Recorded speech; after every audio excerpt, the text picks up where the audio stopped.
Hello student, welcome back to MIT Zeta 24/7. This is Anita Sharma, your history mentor.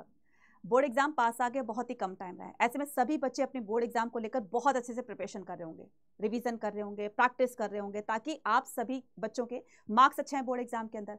अब imagine करो अगर आपको ये पता चल जाए, खास करके मैं हिस्ट्री की बात कर रही हूँ, हिस्ट्री बोर्ड एग्जाम के अंदर जो क्वेश्चन पेपर आपको मिलेगा, उस क्वेश्चन पेपर में कौन कौन से क्वेश्चन आने वाले हैं, खास करके 8 मार्क का क्वेश्चन, तो आपको कैसा लगेगा? मैडम हमें बहुत अच्छा लगा, इतना अच्छा लगेगा कि हम बता नहीं सकते, हमारी खुशी का ठिकाना ही नहीं रहेगा। तो आपके हिस्ट्री का जो क्वेश्चन पेपर आने वाला है, 8 मार्क का क्वेश्चन आपने कौन कौन से प्रिपेयर करने हैं पर चैप्टर में आपको बताने वाली हूँ। इन चैप्टर से, यानी कि पर चैप्टर आपको 8 मार्क का क्वेश्चन कौन कौन से प्रिपेयर करने हैं, बस इनको करके चले जाइएगा। इसके अलावा आपको कोई 8 मार्क का क्वेश्चन आपको प्रिपेयर नहीं करने हैं अपने बोर्ड एग्जाम के लिए। तो कहीं पर अगर आप नोटबुक पेन लेकर बैठे हो तो उसको नोट करते रहिएगा, ठीक है। और इस वीडियो को लास्ट तक देखिए, और अगर चैनल पर नहीं तो चैनल को सब्सक्राइब जरूर कीजिएगा। वीडियो अच्छी लगे तो ज्यादा से ज्यादा अपने नियर तक उसको शेयर कर दीजिएगा, क्योंकि ये वीडियो जो है सभी उन बच्चों के लिए इंपॉर्टेंट है जिनके पास हिस्ट्री सब्जेक्ट है और जानना चाहते हैं कि कौन कौन से 8 मार्क का क्वेश्चन उनके लिए इंपॉर्टेंट है बोर्ड एग्जाम के लिए, ठीक है। तो स्टार्ट करते हैं बिना किसी देरी के, राइट। तो सबसे पहले हम ब्रिक पीस एंड बोन्स की बात करते हैं, जो हमारा फर्स्ट चैप्टर है। तो इसमें आपको 2 क्वेश्चन प्रिपेयर करने हैं। कौन कौन से? एक तो फर्स्ट है आपका describe the contribution of the various archaeologist. तो आपको क्या करना है, आपको आर्कियोलॉजिस्ट के कंट्रीब्यूशन के बारे में डिफाइन करते हुए कि उनके कंट्रीब्यूशन से हमें जो हड़प्पा सिविलाइजेशन के बारे में पता चला है, जिनकी डिस्कवरी 1875 से लेकर के 1950 तक चलती रही, और इनकी डिस्कवरी से हमें हड़प्पा सिविलाइजेशन के बारे में इतना पता चला, तो वो सारा का सारा कंट्रीब्यूशन लिखना है कि कौन कौन से आर्कियोलॉजिस्ट ने किस किस तरह का कंट्रीब्यूशन दिया। तो सभी आप लिख दोगे, जॉन मार्शल लिख दोगे, अलेक्जेंडर कनिंघम लिख दोगे, एस एन रॉय लिख दोगे, ये लिख दोगे, वो लिख दोगे, है ना। सभी का कंट्रीब्यूशन लिखना है।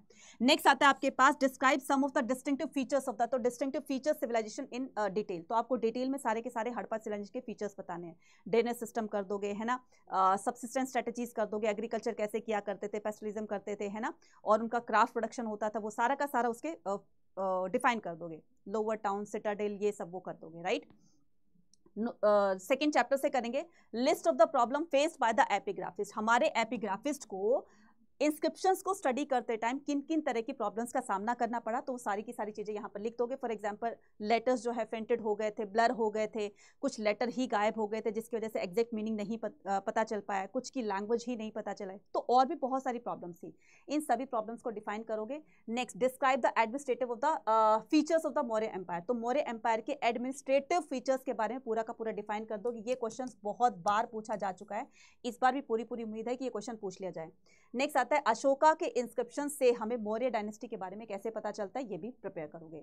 नेक्स्ट आता है चैप्टर 3 से क्रिटिकल एडिशन ऑफ महाभारत, जो वीएस सुकांतकर उनकी टीम ने पूरा का पूरा ये क्रिटिकल एडिशन तैयार किया था। कब ये किया था? 1919 में, और इसको एंड कब किया था? 1966 के अंदर, राइट। तो 47 ईयर्स लगे थे। पूरा का पूरा इसको डिफाइन कर दोगे, या फिर इससे आ सकता है आपका वर्णा सिस्टम, ठीक है, या फिर आ सकता है इसका वर्णा सिस्टम। नेक्स्ट हम मूव ऑन करेंगे, चैप्टर नंबर 4 पर आते हैं। सांची स्तूपा के बारे में तो बहुत बार पूछा गया है और इस बार भी पूरी उम्मीद है पूछने की। सांची स्तूपा को किस तरीके से हम प्रिजर्व कर पाए, ठीक है, और इस प्रिजर्वेशन में किन किन का कंट्रीब्यूशन रहा है। सांची स्तूपा को प्रिजर्व करने के लिए भोपाल की बेगम, शाहजहां बेगम, सुल्तान जहां बेगम, जॉन मार्शल, इन सभी का क्या कंट्रीब्यूशन रहा है, वो सारा का सारा आप उसमें डिफाइन कर दोगे। नेक्स्ट आता है, ये भी बहुत इंपॉर्टेंट है, हर बार पूछा जाता है, पौराणिक हिंदुइज्म पर आपको पूरी की पूरी एक्सप्लेनेशन देनी है कि किस तरीके से पौराणिक हिंदुइज्म का ग्रोथ हुआ। नेक्स्ट आता है हमारे पास चैप्टर 6 से क्या आता है? चैप्टर 6 से बाबा गुरु नानक और संत कबीर। बाबा गुरु नानक और संत कबीर की टीचिंग्स में हमेशा पूछा जाता है, ये क्वेश्चन आपका हर बार पूछा जाता है, इस बार भी 101% पूछने की पूरी उम्मीद है। तो इन दोनों को अच्छे से, इनकी टीचिंग्स को लर्न कर लेना। दूसरा सूफिज्म पर भी क्वेश्चन आएगा आपका, ठीक है। तो ये भक्ति सूफी मूवमेंट से आपको ये 3 क्वेश्चंस लर्न करने हैं, ठीक है। उसके बाद आपको क्या करना है? चैप्टर 7 पर आते हैं। किस तरीके से विजयनगर, अपोजी का मतलब होता है राइज हुआ, राइज होकर के फॉल हो गया, मतलब डिक्लाइन हो गया, तो ये राइज से फॉल तक का पूरा दौर आपको डिफाइन करना है। नेक्स्ट आता है explain the distinctive features of the royal centre. तो विजयनगर एम्पायर में जो रॉयल सेंटर था, बहुत सारी बिल्डिंग्स बनी हुई थी, बहुत सारे टेम्पल्स बने हुए थे, पूरा का पूरा रॉयल सेंटर आपको डिफाइन करना है।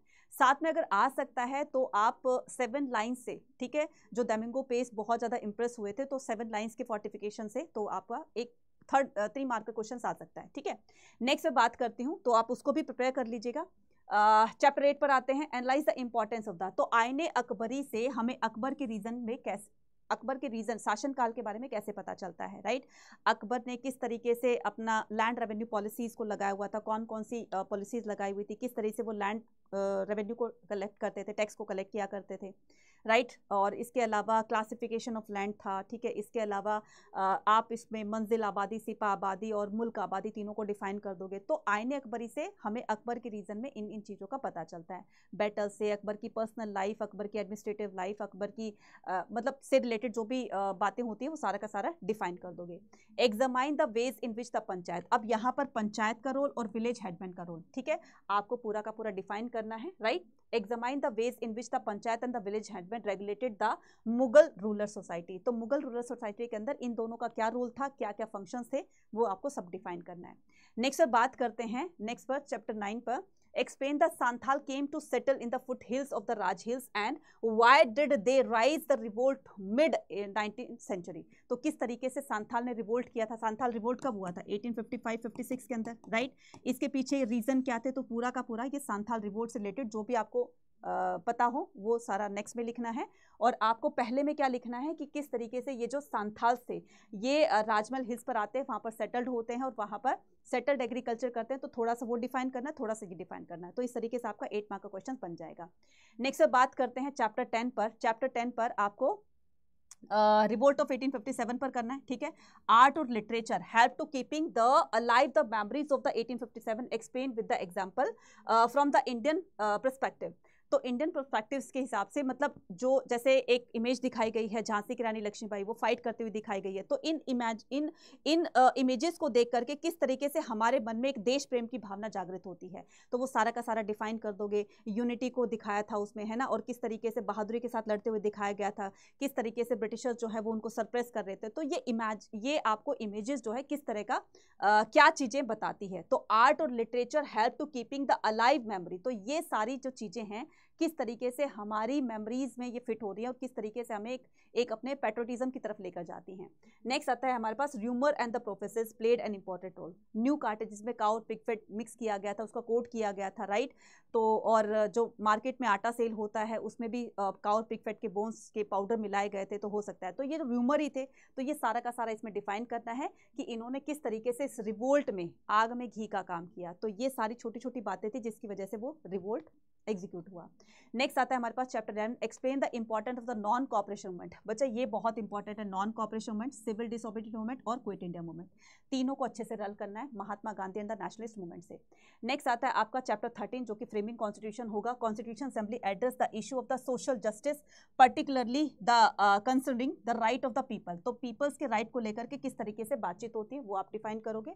नेक्स्ट आता है explain the contribution of the power between the, तो ये जो फेडरलिज्म था यानी कि सेंटर के पास कितनी पावर होनी चाहिए, स्टेट के पास कितनी पावर होनी चाहिए, तो पूरा का पूरा डिफाइन कर दोगे, लेकिन उसको हेडिंग्स बना करके पॉइंट बना करके लिखना है। अगर आपको आंसर लिखने का तरीका नहीं पता कि कैसे आपको आंसर लिखना है, तो मैंने अभी 2 दिन पहले वीडियो बनाई थी, इसी चैनल के वीडियो वाले सेक्शन पे जाकर देखना, वहां पर आपको सारा का सारा दिख जाएगा, राइट।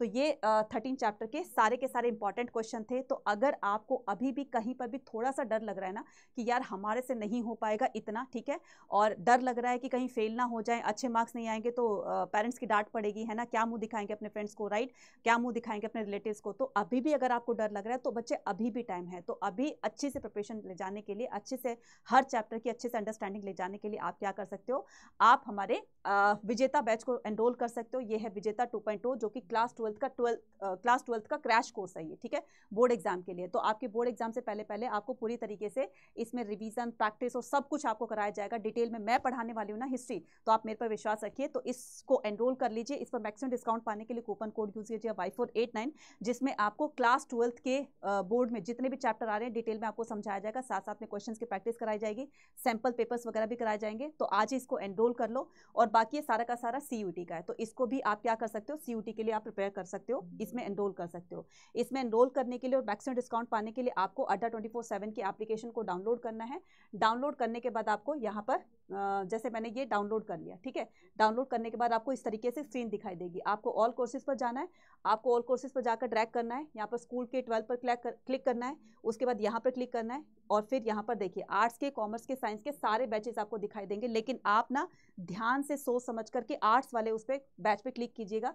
ये रहा आपका आर्ट्स का क्रैश कोर्स विजेता 2.0। इस पर क्लिक करना है आपको। क्लिक करने के बाद बाय नाउ पे क्लिक करना है। मात्र आपका अब ये इतने का दिख रहा है। जब मैं ये कूपन कोड बताऊंगी Y489, तो इस कूपन कोड को लगा करके आपको क्या करना है, 1499 का लास्ट चांस है आप लोगों के पास में। वो गांधी जी ने कहा था ना, करो या मरो, डू एंड डाई, है ना, वो वाली सिचुएशन आ गई है। तो या तो तुम जो है इस पर इन्वेस्ट करके या तो हम लोगों से पढ़ लीजिए, एक अच्छी सी रिवीजन लेकर जाइए, अच्छी सी प्रैक्टिस लेकर जाइए, या फिर बच्चा अभी आपके पास टाइम कम है तो आप अपने आप खुद को मतलब खुद से पढ़कर भी अच्छे से रिवीजन और प्रैक्टिस करके जा सकते हो। तो आपको मैंने दोनों रास्ते बता दिए। मुझे लगता है कि ये रास्ता आप लोगों के लिए ईजी होगा।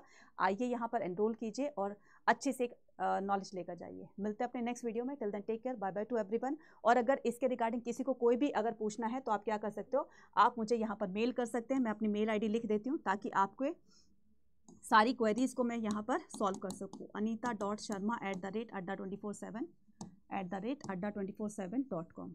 ठीक है, यहाँ पर आप मुझे क्या कर सकते हो, मेल कर सकते हो। ठीक है, bye bye to everyone, thank you.